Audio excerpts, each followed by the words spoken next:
Science Psycho. Selon la science, ces 4 mots vous rendraient instantanément plus persuasif. Mis à jour le 18 juillet 2022 à 15h16. Publié le 18 juillet 2022 à 10h55 par Tanguy Vallée. Selon les travaux d'un chercheur français, il existerait un moyen tout simple de devenir plus persuasif auprès de votre entourage, à l'aide de ces quelques mots bien précis.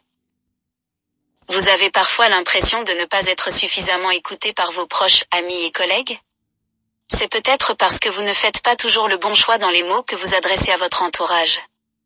Du moins, si l'on en croit les travaux du docteur Nicolas Guéguen, professeur de psychologie sociale et de sciences cognitives à l'Université de Bretagne Sud. Dans le cadre d'une étude publiée en 2016, le chercheur a mené une série de tests pour découvrir comment nous pouvons au mieux influencer les gens qui nous entourent. Résultat, il semblerait que certaines phrases, ou plus exactement certaines formulations, seraient plus à même de convaincre votre auditoire de vous suivre contre vent et marée. Vous allez probablement refuser.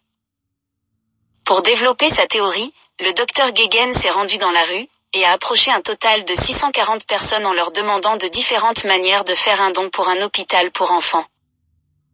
Lorsqu'il a demandé aux gens un don pour l'organisme de bienfaisance en disant « Vous êtes probablement intéressé par les organisations pour enfants ayant des problèmes de santé. Je me demande si vous pourriez nous aider en faisant un don », il n'a reçu que 25% de réponses positives. À l'inverse, lorsqu'il a inséré les mots « Vous allez probablement refuser » avant de continuer à demander un don, le taux de confirmation a bondi à 39%. Mieux, avec cette formulation d'apparence négative, les sommes versées par les témoins à l'association sont passées en moyenne de 2,44 € à 2,50 €. La théorie de la réactance. Si l'on en croit les spécialistes du comportement, cette nette augmentation dans la volonté des individus interrogés repose sur une théorie courante dans le domaine de la psychologie, la réactance. Il s'agit tout simplement d'un mécanisme de défense psychologique mis en œuvre par un individu qui tente de maintenir sa liberté d'action quand il la croit menacée. Mais lorsque vous maniez les mots avec précision, il serait donc possible de retourner ce mécanisme à votre avantage.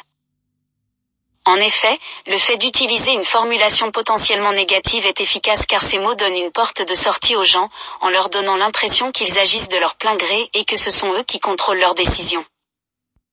Et si vous voulez varier les manières de pousser les gens à faire ce que vous attendez d'eux, vous pouvez user de diverses formes de phrases afin de ne pas révéler votre subterfuge, telles que « Ce n'est peut-être pas pour vous ?» Vous pouvez partir à tout moment. Connaissez-vous quelqu'un qui pourrait être intéressé par ? Tu n'es peut-être pas la meilleure personne pour ça. Et voilà, chers amis, comme je vous avais dit, le cerveau ne fonctionne pas avec le négatif. Quand je vous dis ne pensez pas à un éléphant rose, eh bien, vous pensez à un éléphant rose. Voilà. Ce n'est pas peut-être pas pour vous. Si, pour moi, je peux le faire. Alors, on est manipulé ainsi par ces techniques de communication. Soyez vigilantes. À bientôt. Bien sûr, vous trouvez tout ceci expliqué, détaillé, les mécanismes exacts de fonctionnement de l'être humain. Écoutons ce qui va suivre. Pip!